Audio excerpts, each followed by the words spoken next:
দু-তিন দিন ধরে এক খাবার খেতে খেতে বোর হয়ে গেছিলাম। তাই ভাবলাম কিছু আলাদা বানাই।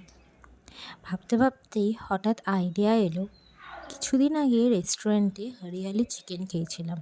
ওরকম স্টাইলে হয়তো বানাতে পারবো না, কিন্তু আমি নিজের স্টাইলে তো বানাতেই পারি। তাহলে চলো স্টার্ট করা যাক হরিয়ালি চিকেন। ফার্স্টেই কিছু মশলা শুকনো খোলায় ড্রাই রোস্ট করে নিতে হবে। দেন সেটাকে গুঁড়ো করে নেব। এবার দু রকমের পেস্ট বানিয়ে নিতে হবে।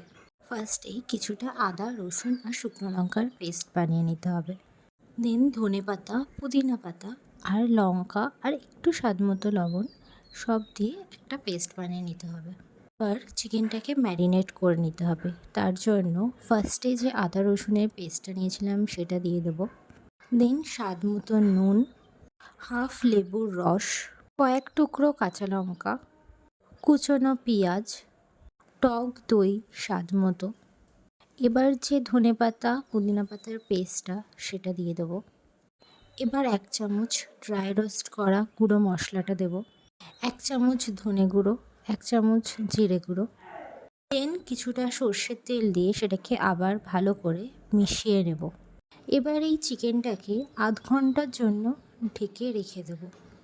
চিকেনটা ম্যারিনেট হতে হতেই তার পাশেই একটা কড়াইয়ে তেল গরম করতে বসিয়ে দেবো। তেলটা গরম হয়ে গেলেই তার মধ্যে ফোড়নে এলাচ, লবঙ্গ, দারচিনি দিয়ে কুচনো পেঁয়াজ হালকা ফ্রাই করে নেওয়ার পরে যে ম্যারিনেট করা চিকেনটা ছিল সেটা কড়াইয়ের মধ্যে দিয়ে দেবো।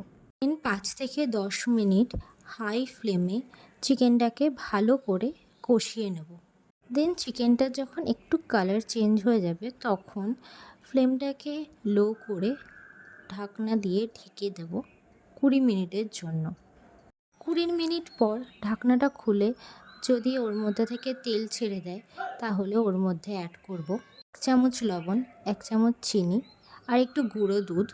গুঁড়ো দুধ অপশনাল, আমি টেস্টের জন্য দিয়েছিলাম। তারপরে পরিমাণ মতো জল দিয়ে আবার একটুখানি কষিয়ে নেব। কষানো হয়ে গেলে ধনে আর পুদিনা পাতার যে পেস্টটা করেছিলাম সেই পেস্টটা মিশিয়ে দেব। তারপরে তার মধ্যে একটু লেবু চিপে দেবো। এবার সব শেষে চিকেনটা নামানোর আগে ফার্স্টেই যে মশলাটা আমরা বানিয়ে নিয়েছিলাম সেটা ওপর দিয়ে ভালো করে একটু মিশিয়ে নিলেই তৈরি ঘরোয়া হরিয়ালি চিকেন। ট্রাস্ট মি, এই চিকেনটা কোনো বিয়েবাড়ির আইটেমের থেকে কিছু কম না। একবার ট্রাই করে দেখতে পারো। কথা দিচ্ছি সবার ভালো লাগবে।